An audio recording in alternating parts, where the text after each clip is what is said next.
Rồi thì giống gì nè, giống gì không? Rồi bên nó bởi vì họ tụ cứ bố sĩ chế, tụi mình nhỏ, lấy ra 13 birthday, lúc rồi giờ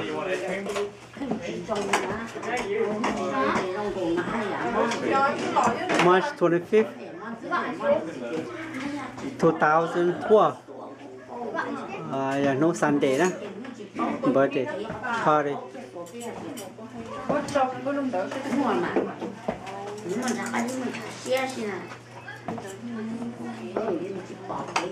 Hải nào chứ hả?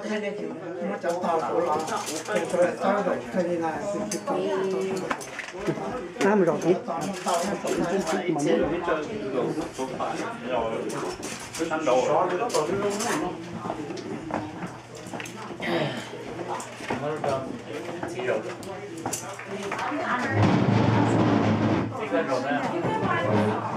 Sao nó bỏ chỉ trong này.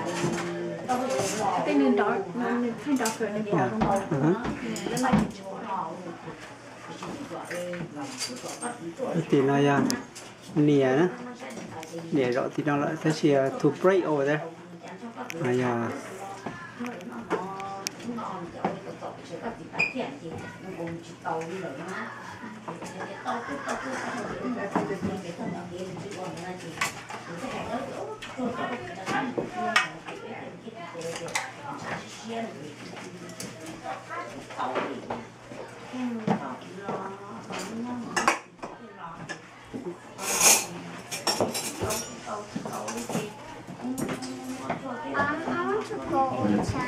You want to go outside?